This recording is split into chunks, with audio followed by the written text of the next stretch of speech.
James is having a burger with some Greek salad. I'm having Greek salad. We're both eating some Saskatoons that we picked today. And James is going to be discussing a couple books, which I believe he already discussed.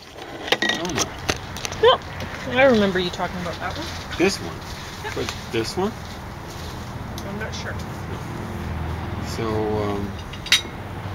I'm just discussing this one because I'm putting it in the front. So, this is Canadian content.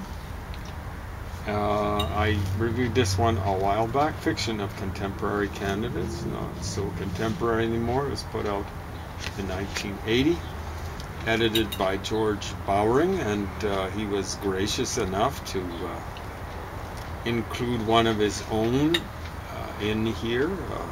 Really wasn't that good.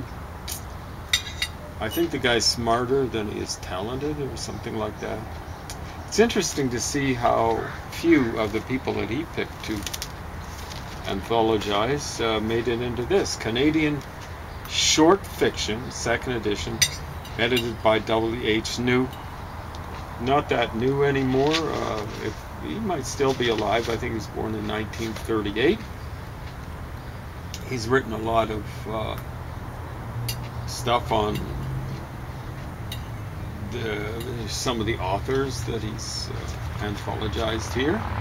There are a couple of authors, a few of them that he's has a couple of stories, but basically it is a story of peace. Short fiction, he calls it. Now, basically, I have less trouble with the selection that he had. I mean, George Bowring comes up with B.P. Nichol. He's a lousy poet, and maybe even worse, short fiction writer. I mean, I guess when you could say about him, it's short fiction. He seems to be influenced when it comes to his fiction by Gertrude Stein, and Gertrude Stein wrote book-length stupidities. So at least B.P. Nichol, the thing he has in here, has the virtue of being short. I mean, if you're going to be lousy, you might as well be short. Now, so the selection here is maybe a bit more sensible, and it goes back to the beginning. Well, before the beginning, because amongst the thing that's short fiction are myths. So these are indigenous myths like Raven and the First Man. Nana Boju creates the world. Sorry if I mispronounced that. Lumac, the Sedna myth, the Indian that became a thunderbird, the race, Coyote and the Salmon, the sun tests his son-in-law, and the Invisible Boy. So these are the first, can I call it short fiction? It is patronizing and diminishing, and I don't know what all else. It is offensive to call these myths short fiction. There are things in here like flood myths. Now, I hope this doesn't come as a crude shock to you, but the world looks as though, so here's a geologist recently talking to a class saying, you know, I never thought I'd see the day, but it looks as though something catastrophic occurred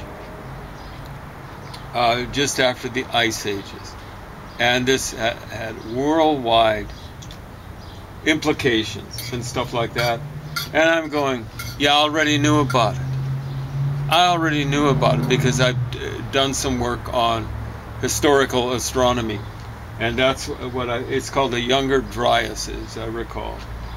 And you know, like I figured something astronomical basically hit the world and had catastrophic implications.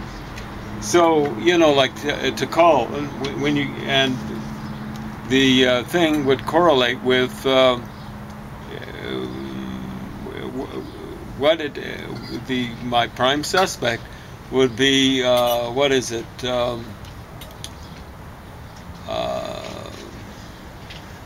I've forgotten for the moment what was involved. Encke's comet, because Encke's comet is associated with the Pleiades, and I know this is going to come as news to you, but the Pleiades around the world are associated with flood myths, and don't let fake, phony left-wingers confuse you. There are flood myths that are found around the world. I can recall reading a book, studying a book on the Gilgamesh epic, and the person writing this was really enlightened. They were saying, it is a myth that there are flood myths found around the world. Well, that person is perpetrating a myth. Flood myths are found around the world. Not every culture group has managed to preserve their flood myth, assuming they had one, but you know, a lot of culture groups have had their cultures crushed. But where you find them around the world. Like I say, not every culture group. You'll even find it in Egypt. People say there's no flood myth for Egypt. There is. Go out. This is your little assignment. In case you're skeptical, you should be skeptical. In case you're cynical, go out and find the flood myth. There is one for ancient Egypt. So, you know, flood myth. It's not a myth. Because the thing is, what you'll do is you'll find a detail that isn't preserved in a lot of these flood so-called myths. And this is an association with the Pleiades. How are you going to explain that? Are you going to explain it by brain wiring? The Pleiades aren't even a constellation. They're what's called an asterism, a small part of the Taurus constellation. How are you going to explain it? Brain wiring? Good luck with that. Are you going to explain it by culture spread? Good luck with that. You're going to have to get pretty inventive to explain it by culture spread. Now understand, in this book I was mentioning that I was studying for the Gilgamesh epic, this person was saying, oh, you know, we can explain the spread of flood myths, a few that we find, and it's not a few, that was a myth that this person was perpetrating, can be explained by the influence of missionaries. Good luck with that. Missionaries have a hard time changing cultures that they encounter.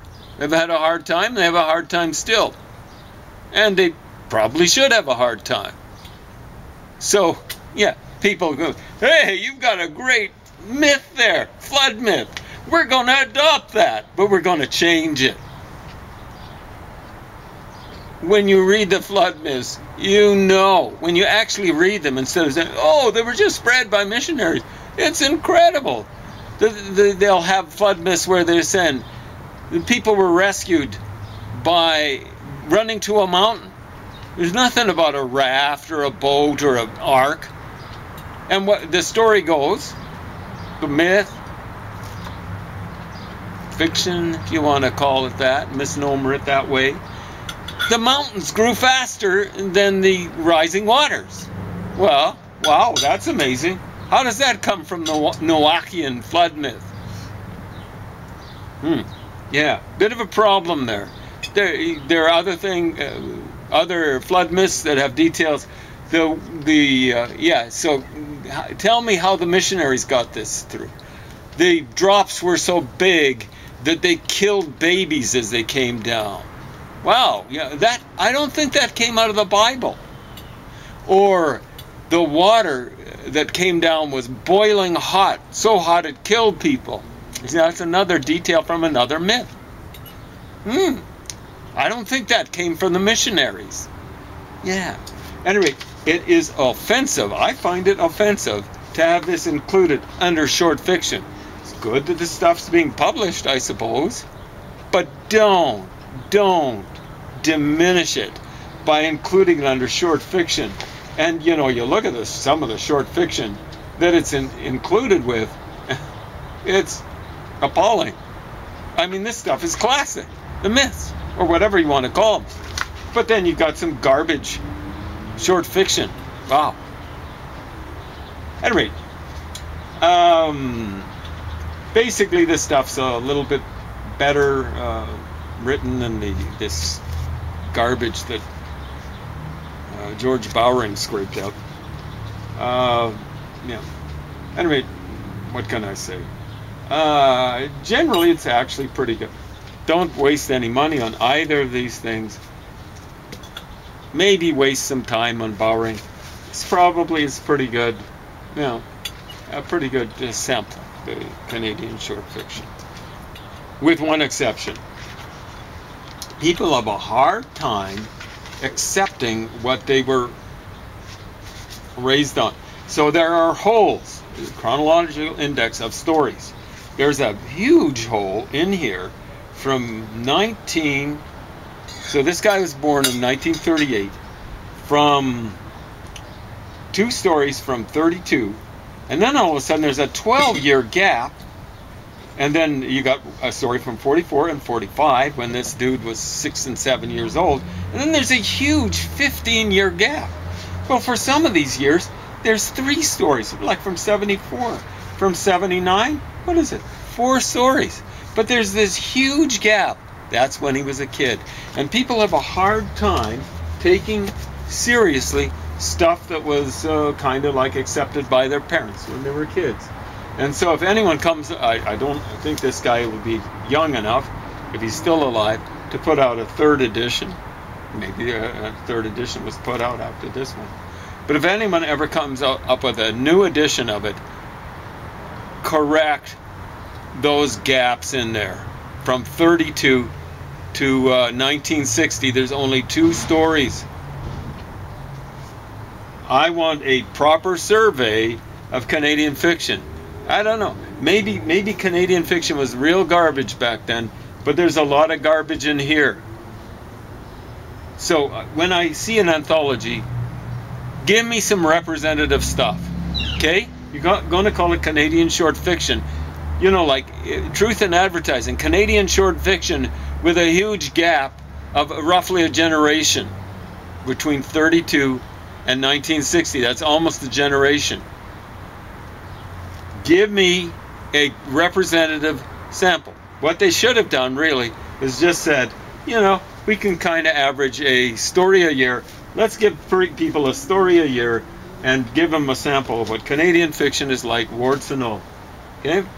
So, again, maybe get this out of the library. Maybe don't get this out of the library. Maybe do. You know, like it's kind of like it shows you like what happened with this stupid generation that came out of the 1960s. You know, I used to be kind of enamored of that kind of stuff, but now I realize they're a bunch of bozos. And it's kind of like a document of how stupid things were. Anyway, there you go. Did you want to talk anything about COVID? Did we hear any stupid stuff on the CDC today? I can't recall anything crazy and stupid. Jason Kenney, you get this COVID-19 under control. You are committing crimes against humanity.